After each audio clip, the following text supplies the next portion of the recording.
The Destruction of Black Civilization, Part 11. The Last of the Black Empires. On a balmy spring afternoon in 1964, I came out of a large cave where archaeologists had been working and climbed up the highest of the 6 hills in the area. In the valley, as far as the eyes could see, there was so much of the same breathtaking natural beauty that had been seen everywhere in the country that one might wonder whether the Garden of Eden surpassed it. I was standing in the heart of Mopowers, then white-ruled Rhodesia, but now independent Zimbabwe, the last of the black empires in Africa. Abyssinia, or modern Ethiopia, has been under the Semitic or Solomonic rule for centuries. The ruling house traces its line to King Solomon. Up to this point, we have been dealing very largely with the states created or expanded by migrating groups before the coming of Asians and Europeans into their territories. We have therefore been looking at the purely African-created institutions, but the picture has been very much skewed by the fact that very little attention was given to the advanced state of early civilization in other parts of the continent prior to the incursions of this or that group of immigrants after 1200s AD. This kind of treatment has misled many in the belief that a highly advanced civilization existed only in the Nile regions of ancient Ethiopia, Egypt, and the Sudan, and was spread southward from the earliest times. That these early black brothers from the south probably thought more to their black brothers in Egypt than they borrowed from them is becoming clearer as our research develops. The step-up waves of crisis migration after the destruction of the Ethiopian Empire should not obscure the central facts. The invading immigrants then often found the already existing states as well organized and with institutions as highly advanced as their own had been before the 13th century. But most, without exception, they all had one thing in common. The one thing that made each one so easy to conquer, first by black invaders and later by white invaders. They were all small. The smaller and the weaker the state, the more fiercely independent it was. The African continent presented a vast panorama of many states, at once a vast panorama of disunity and weakness. The reorganizing invaders tended to expand territory over many of these adjacent states, thus forcing a kind of artificial unity. Unlike the Cuba of Siam and the Angola of Nzinga, few overlook the great task of developing a sense of national community among the many diverse groups that made up the state. The Karanga immigrants who developed the empire of Mopowers followed the general practice of establishing effective political rule while promoting economic development. As forecast above, however, we shall look briefly at the people and their civilization some centuries before the Karanga advent in the early 1400s. The land and the people to be covered by the empire extended from the north above the Zambezi River, included Rhodesia, westward to Kalahari, eastward over Mozambique to the Indian Ocean, and southward to the Transvaal in South Africa below the Limpopo River, Vimbi.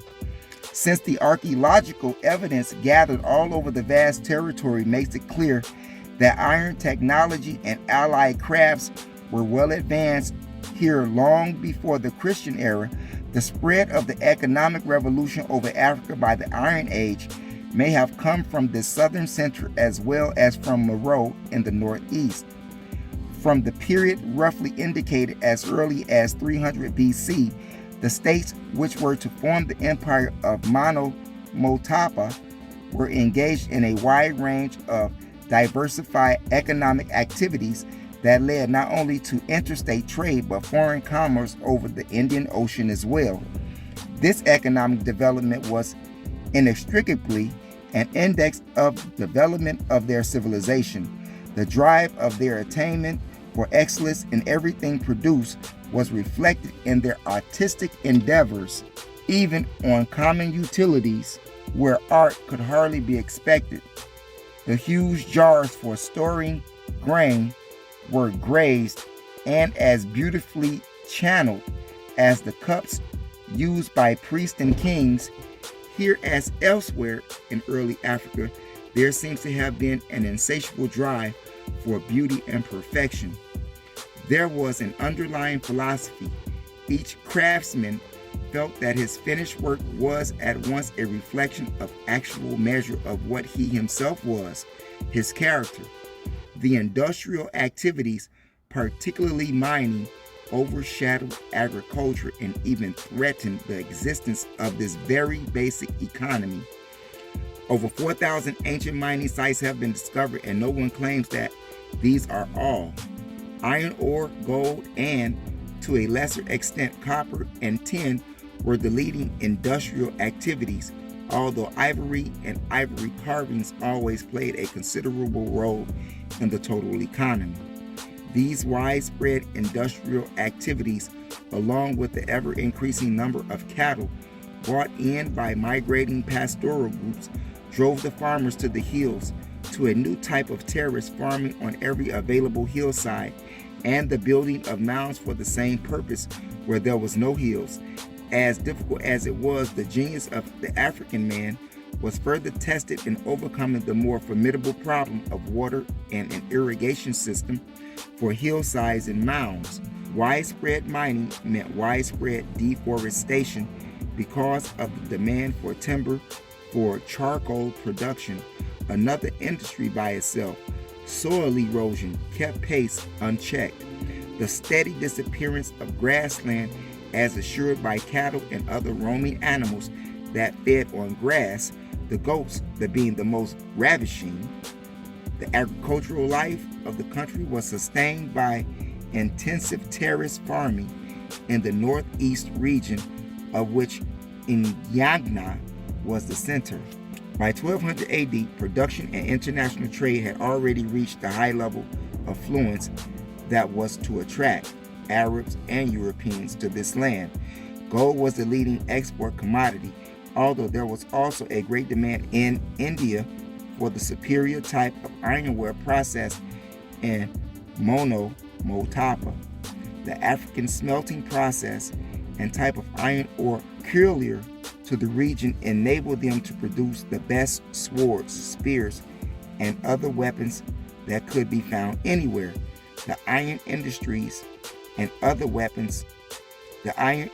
created an economic revolution not only in warfare but also in the production of farming tools, household and kitchenware, and better mining tools. The crafts of blacksmiths, goldsmiths, coppersmiths, and tinsmiths were the most important, each being a well-organized secret society. Quite clearly, and without any Bronze Age period, they experimented with alloys to tin and copper and began the production of bronze and bronze implements on a limited scale. The widespread pottery finds of so many different types indicate the vastness of their ceramic industries.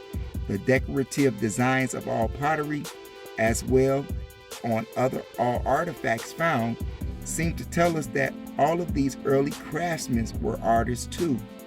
That there were many other highly skilled and professional classes is evident from the total cultural record these blacks left behind in southern Africa. The several thousand mining sites of so many different kinds, iron, gold, copper, tin, suggest expert prospectors, just as the ruins of nearby temples and other beautifully designed stone structures tells us that there were black great architects and stonemasons here, just as they had been in Black Egypt when the first pyramids were built there. The ancient ruins of so many cities, towns, and villages are the stony pages of the unwritten history we seek. And just as written records of black history were destroyed, here too in Motapa, The first Arabs and Europeans to find these long since deserted sites undertook wrecking and destroying operations on a scale beyond belief. These were your modern men, your civilizers of other men, hidden and lost in the tangled vines and trees of forests. Many stone temples were still defying the centuries of past time and standing in all the dignity of their colonnade beauty until the 20th century, when they were wrecked by the same people who had wrecked the race of the builders. The fact that almost all of these ruins were located in or near gold mining areas enables some writers to explain that the wanton destruction was carried on in a feverish search for gold. But anyone viewing the nature and scale of the demolition of the massive stone structures would find it difficult to see how the search for gold involved the destruction of buildings. Their efforts were in vain, however. So much could be reassembled, reconstructed. So much could not be destroyed at all. There was therefore a record left written in stone, a record that tells the story of blacks who were building a highly developed civilization in southern Africa during the same ancient period. Their brothers were amazing the world by their advances in northern Ethiopia, Egypt, and its southern region, Sudan. The empire builders, we have been establishing that the high civilization of Monomopata, for which the invading Bakaranga have been credited, antedated their coming by at least 1,500 years. During this long period before the Rosby chiefs led their people into the region in 1400, there were many changes and improvements in the methods and style of the various crafts. The changes are shown by determining the period of such artifacts as pottery and the architectural designs of buildings. The Bakanranga simply continued to build upon and further develop pre-existing states. Their greatest achievement was in welding several strong states and some lesser ones into one great empire. Their second greatest achievement was the reclaiming of the seacoast lands that had been leased by the states to Asians as trading posts, but over which the Asians had gradually assumed absolute sovereignty. It is the same old story of the same techniques of penetration and domination that had to be repeated over and over in these pages as we move from country to country. Ethiopia, Mercuria, Alwa, Ghana, Mali, Songhai, the Masi states, Congo, Angola, and Cuba were all destroyed as a direct result of the first trading post footholds established in their lands. And so it was for the other states on the continent, large and small. None withstood the siren songs of the fabulous riches to be gained from trade. As the history of this region of Africa is generally written, one gathers that the advanced cultures on the seacoast and key islands were of Asian origin, the black barbarians being confined to the interior. The fact is that while readily granting concessions for trade and settlement to the Asians on land along the Indian Ocean coastline, Africans did not withdraw but remained an active sea captains, sailors, traders, boat and ship builders, and in short, in all the ongoing occupations along the coast. The builders of stone cities in the interior, also built by Arabs, Indians, and later Portuguese, settled at Sofala, Chindi, Quinlamane, and further north at Kilwa. When the cattle breeding Bakaranga came into the country under the leadership of Rosby ruling clan, they found the indigenous people more highly advanced than themselves. The fact that so many of the states that came into prominence between the 13th and 16th centuries were further reorganized and expanded by the newcomers has tended to obscure the pre-existing civilizations upon which the immigrants built. There were several kinds of invaders. Some were from a homeland only recently broken up. These could make immediate contributions from their own society or whatever was new and advanced, whatever skills or technologies that had not been lost or forgotten. Other migrating groups had been on the move from one settlement to another for so many generations that they had lost some of the most essential elements in their heritage, of their distant forebears during these constant movements from place to place, movements which were the most potent factors in disintegrating civilization itself, and still other invaders were ruthless barbarians, pure and simple. Even these, after being absorbed by an advanced population, were often given the credit for the new advances made by the state.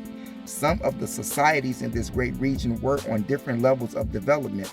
Among these were the Sotho, Tswana, Mata Dai Atadia, or the so-called Bushmen, the Bantanga. The Arabs, of course, had been slowly penetrating the interior from the seacoast footholds for over 200 years before the Bakaranga arrived.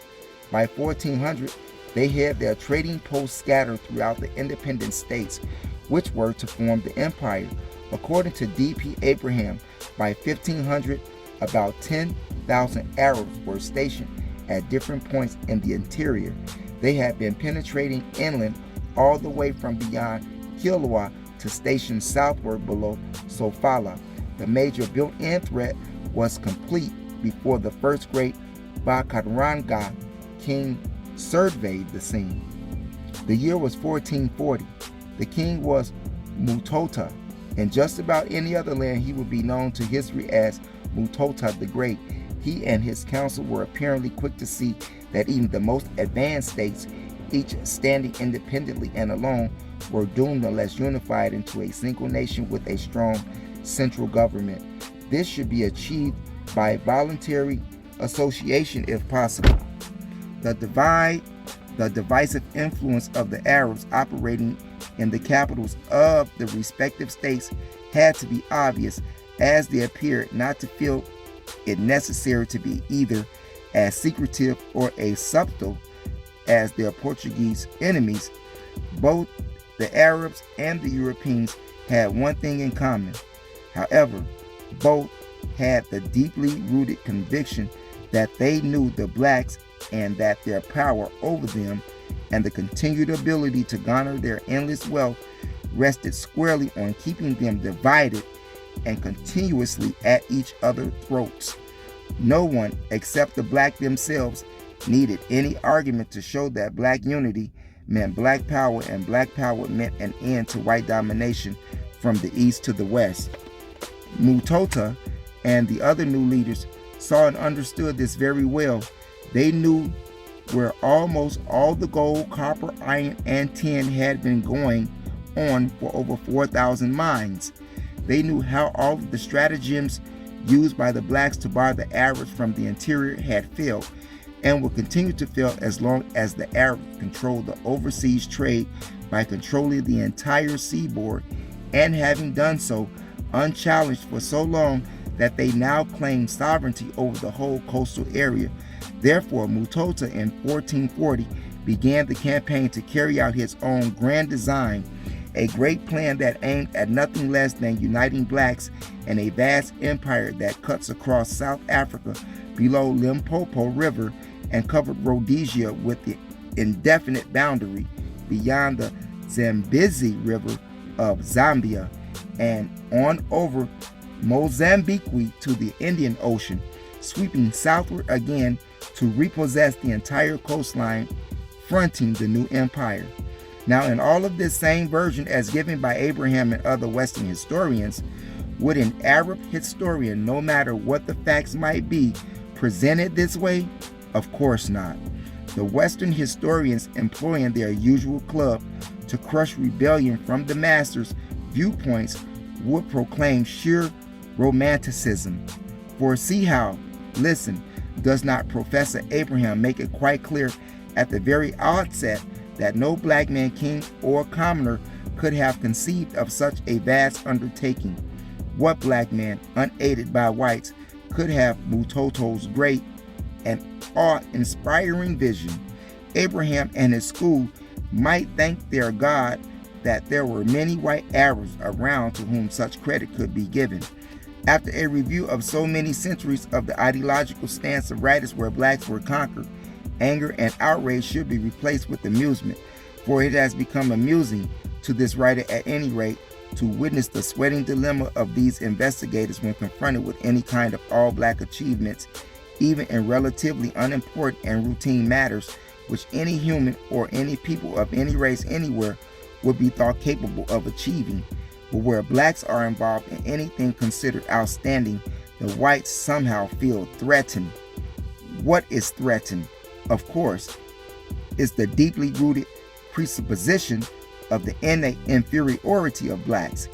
If somewhere in their long history of single record of outstanding achievement by blacks was found by whites and declared at once to be such, rather than evidently non-Negroid, if this was ever done, the black world has been unable to discover it, and if there is an error here or a misconception or correction, is welcomed. But returning to the traditional white line, in this case of the Bakaranga king Abraham and others who say that the Arabs persuaded him to unify and expand the country north and south and to the Indian Ocean, the Arabs, who had nothing to gain from a strong and unified black empire and might lose what they had, Professor Abraham says that the Arabs conceived and implanted in the mind of the Rosby king a desire for their operations in the country from the Portuguese. Scholarly reasons, but logical, of course, except that there were no Portuguese or Portuguese threats in the area in 1440. They did not arrive until 65 years later. Meanwhile, Mutotto moved forward.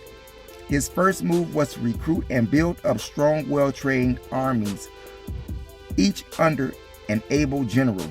He displayed the mark of a great executive by his keen insight in the evaluation and selection of men for posts of high responsibility, and in doing so secured the active support of the great council of the realm. It is significant, too, that his leadership strategy included recruiting soldiers from the surrounding states, which were not yet a part of the projected empire. Another important move was to secure unity through the voluntary association of as many states as possible before any conquest by force was attempted. The usual African pattern of empire building was followed. All states joining the imperial union were not only assured of autonomy, but special rights also, such as membership in the Great Council of the Empire, a privilege denied territories that had to be conquered. With these policies reaffirmed and settled, Mututto's formidable armies began their sweep in the different planned directions and fields of operation. The main drive was northward under the command of the king himself. Within 10 years, all territory between Limpopo and South Africa to Zambezi had been brought under imperial rule. The great undertaking was far from completion when Mutotto died in 1450. The objectives had been worked out in detail, specifically of a blueprint for expansion, unification, and development of a great empire composed of great states. Unlike most of the societies we have been studying at Bakaranga, clans had become patrilineal. Therefore, Mutotto's son, rather than his nephew, was the successor to the throne.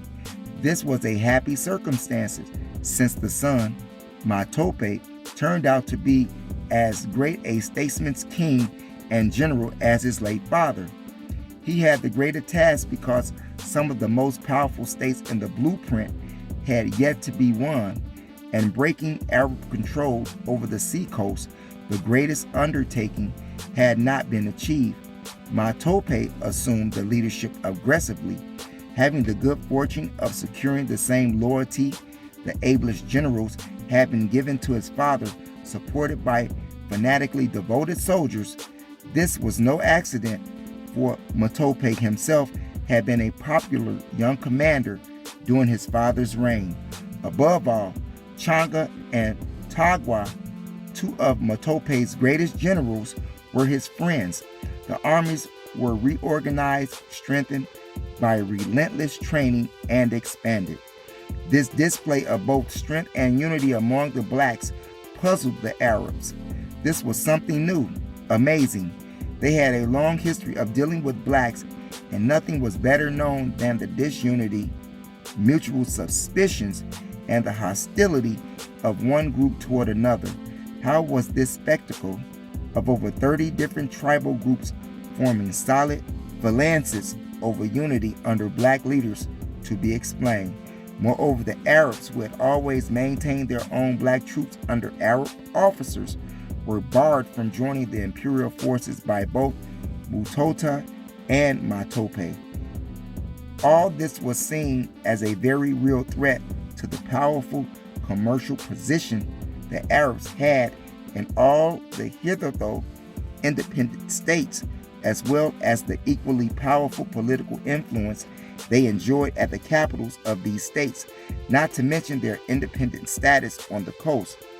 Matope's campaigns for the unification of many states into one empire were not easy, for although the Arabs pledged and proclaimed their undying loyalty to the new emperor as this mission of empire building advanced, they secretly gave active support to the armies of resisting states.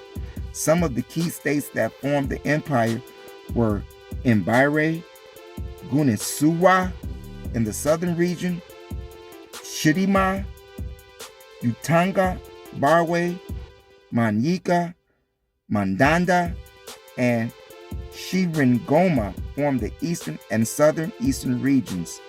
It took 30 years of unremitting efforts to complete the empire of Mono Motapa, with its long eastern border bathed at last by the Indian Ocean, every detail of his father's specifications having been carried out in full. A weary emperor, worn out by the task, retired for the final sleep. The year was 1480. What would happen now? The great imperial systems had been completed. Black unity had been achieved among the numerous language groups on one of the widest scales in history. From Zambia down to South Africa, cities of stone dotted the land. Zimbabwe cities north and south were the deathless symbols of a people's greatness. The long wars of expansion seemed to have stimulated economic development rather than hinder it. The government had gained a more direct control over the mines and mining industries, and this meant more control over the Arabs in the interior and on the coast, especially at Sofala, Kilimoni, Sina, and Tete on the Zambezi. The agricultural system was actively promoted by the central government, and indeed, just as the vast building operations that produced the amazingly beautiful temples and huge structures such as the Great Zimbabwe were all government sponsored, so were all the other craft industries. Active government sponsorship, promotion, or encouragement in all these fields did not necessarily mean government ownership or direct control. The Emperor Matope also left the country with a great organized religion with a powerful and formally organized priesthood, something unusual in Africa outside of ancient Egypt, Ethiopia, and Abyssinia. The traditional religion is essentially the same everywhere on the continent, but it is generally unorganized and therefore has seldom had an organized priesthood with a single recognized creed or body of prescribed beliefs. Yet just about every African society known believed in one almighty God, no matter by what name he was called or how many lesser gods there might be. In Mono Motapa, he was called Mwari, the Bakaranga version and contribution toward national unity. But would there be unity now that the last of the two great personalities around whom unity revolved has silently stolen away in the shadows of the great Zimbabwe, gone forever? The question arises whether a great leader passes politically, psychologically, and mass psychology are crucially combined, whether a great state survives after the death of a leader who made it great and held its disparate parts together by his charisma alone, would depend on the good fortune of having a successor of equal greatness, or the miracle of having developed a strong spirit of national community of oneness, of a loyalty, and a sense of belonging to the nation that transcended the tribe. There were unifying factors which Matope left behind in his great empire. One was that the same organized religion led by a highly advanced and literate priesthood. Religious temples at the great Zimbabwe was certainly the national center of religion.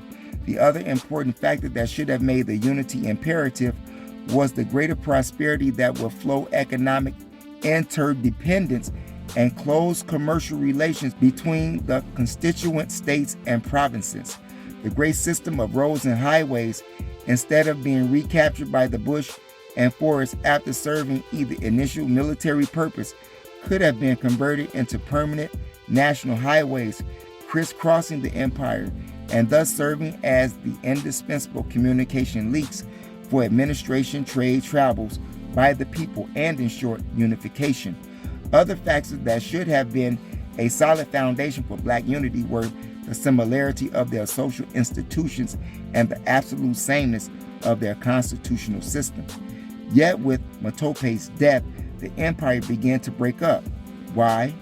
Notwithstanding all the forces mentioned above that should have made for unity and stability, the actual fact is that the traditional African political system was fundamentally and structurally anti-empire.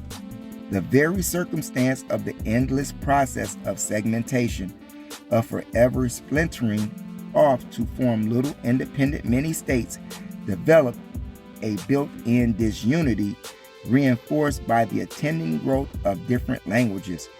But self-government or chiefdom was a way of life, not a theory. Chiefs and elders, as we have seen, were leaders, advisors, and representatives of the people, and not their rulers.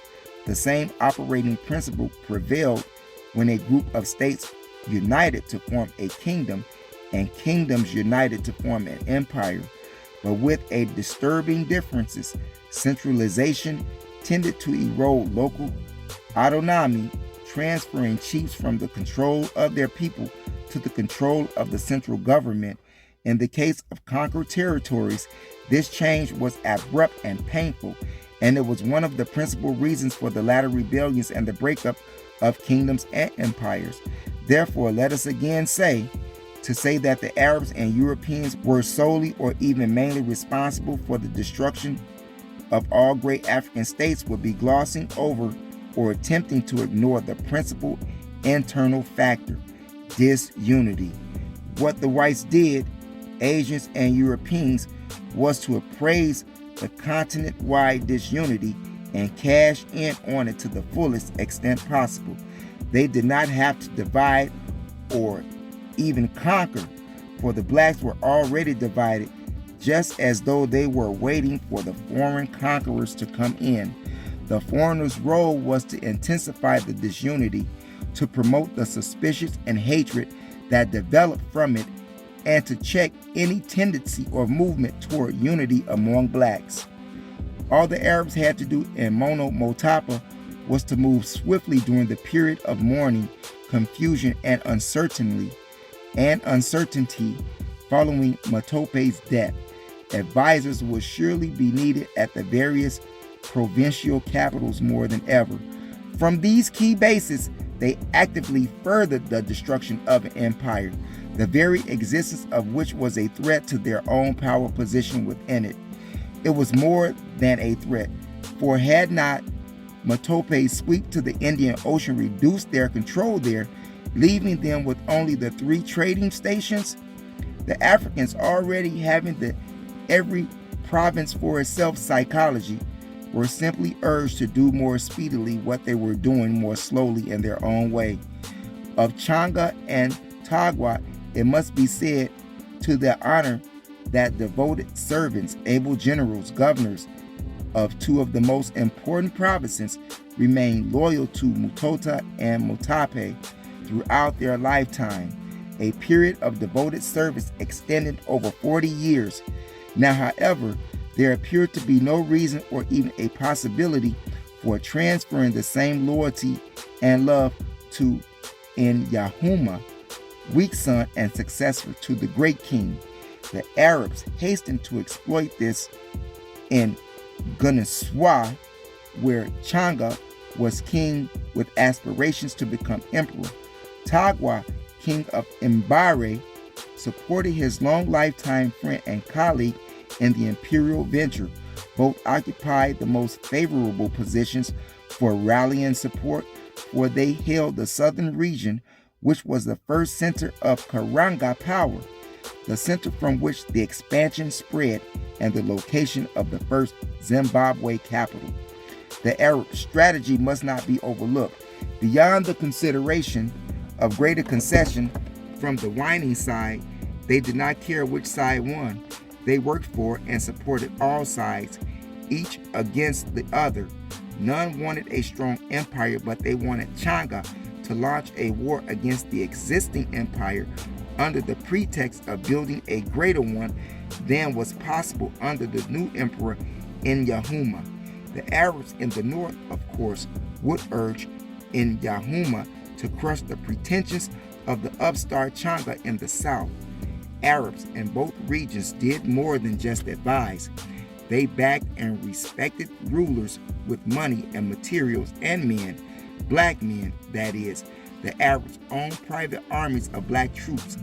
Thus, the Arabs and later the Europeans were always able to send into battle still more blacks against blacks. Now Changa, grown old and uncertain, was given an entirely new vision of greatness. He could not only capture the empire and become as great an emperor as he was a general, but in doing so he could create a great brotherhood of Arabs and Africans, a brotherhood in which Arabs would be his faithful servants and citizens. To crown it all, and in testimony thereof, he was given the unprecedented honor of the Arab's title of Amir, so that, as in the case of the immortal Caesar, his very name, Changamar, would mean emperor forever. This flattery was so much for the old man to withstand. The new Changamar concluded his war against the central government with victory and the death of Nyahuma in battle in 1490. It was again the same old story of the wars that followed, the internal chaos during the rise and fall of the one section of the empire after another, and the murder of Changamar, or in short, the fragmentation of the empire until what remained was the much reduced northern region and about 600 miles along the Indian Ocean to an inland depth of between 200 and 300 miles. In this much reduced and weakened state, Monomotapa had to meet a still more ruthless enemy when the Portuguese arrived in 1505. They were aggressive, their original aim to replace the Arabs first, to break and take over the commercial and political power, and all of the now disunified kingdom was ruthlessly pursued. This, it will be recalled, was implementing the original grand design that began in Congo and Angola. Within 50 years, they had penetrated all of these kingdoms, securing concessions of land, establishing trading posts and missions throughout the interior, as well as along the Zambezi and the Indian Ocean coast and inlands. The Arabs did not take all of this without a fierce struggle, largely centered around attempting to excite the blacks against the Portuguese, and thus creating further chaotic situations out of which they hoped somehow to emerge on top. The murder of a Portuguese priest at the court of the Monomotapan emperor in 1561 was just what the Portuguese needed as a reason for open intervention with eventual Portuguese sovereignty over the entire region. It was an old trick, well known and practiced by the secret agents of great powers, to sacrifice one's own fellow citizens in a foreign land if by doing so the larger ends of the state might be served.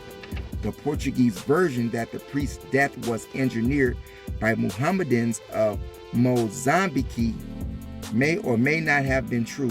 The Portuguese themselves may have done it. This death meant that the honor of the Portugal had been challenged. Instead of attacking the Arabs charged with the crime, however, they directed their pretended outrage at the tottering blacks' empire, with military intervention.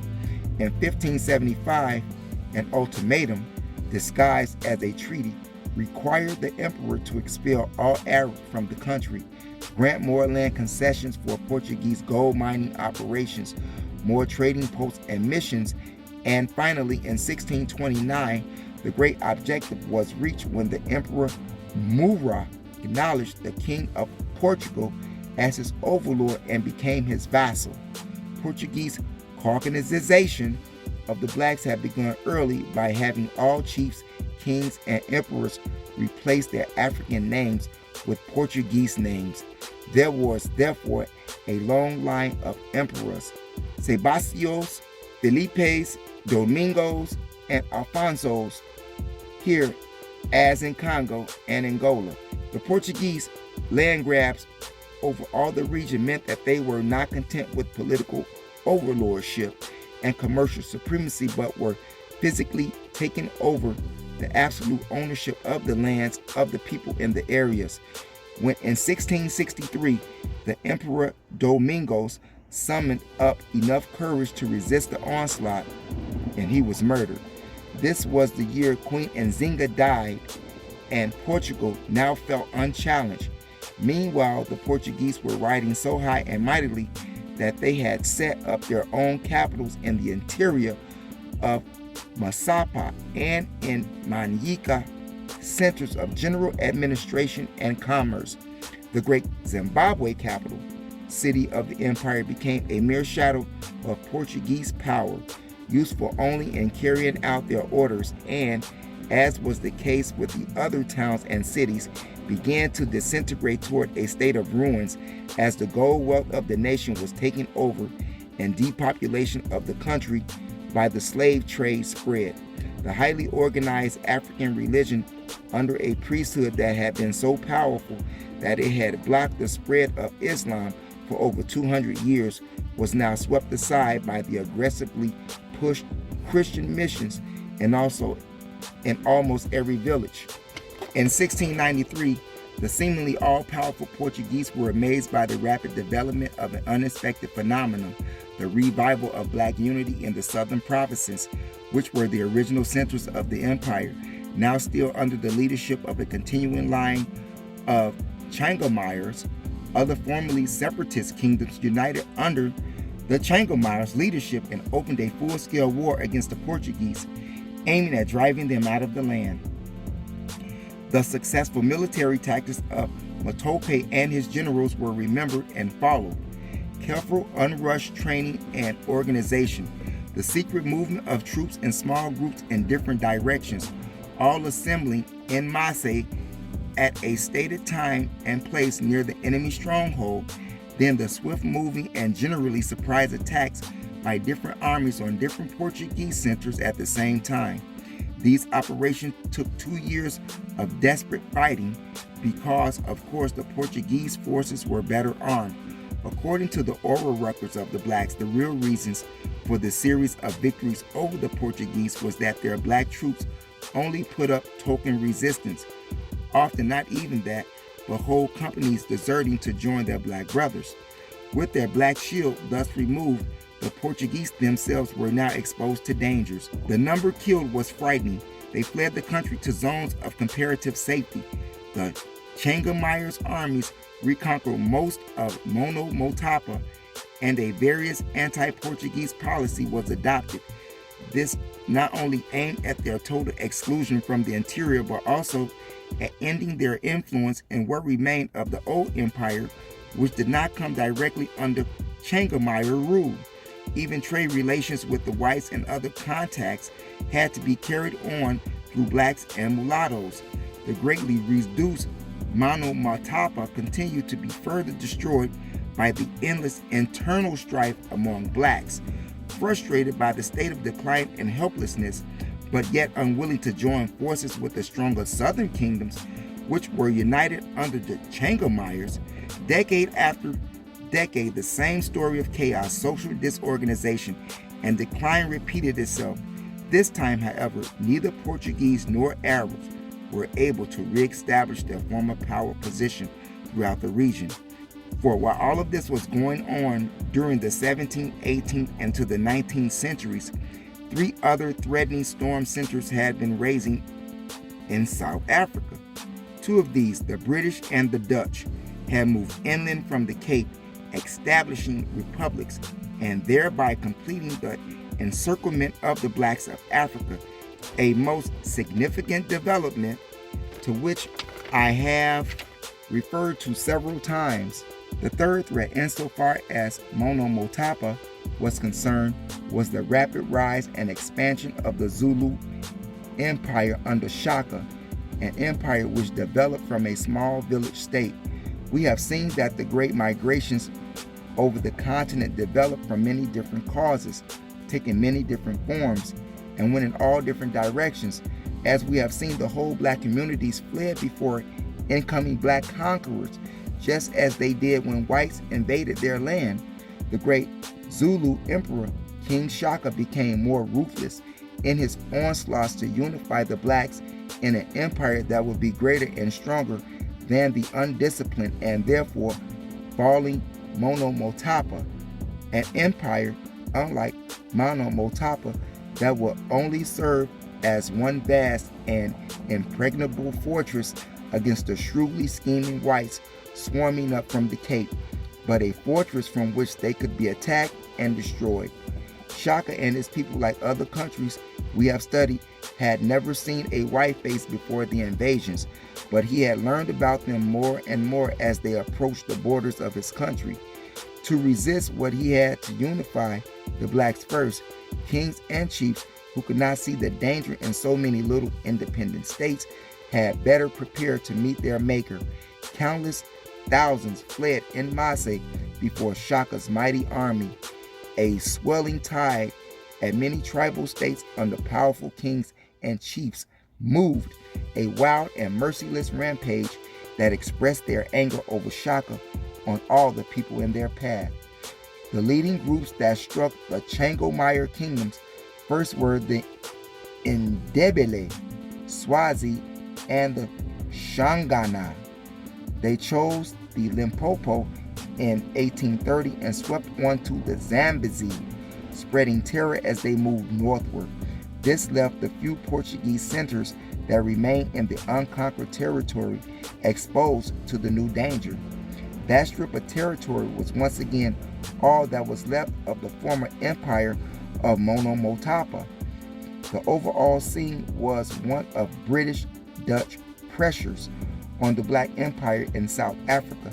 The pressure of the migrating blacks from that empire on other blacks, and their destruction of what remained of still another black empire, while the British and Dutch, in fierce competition with each other, moved steadily forward to take over the whole southern region.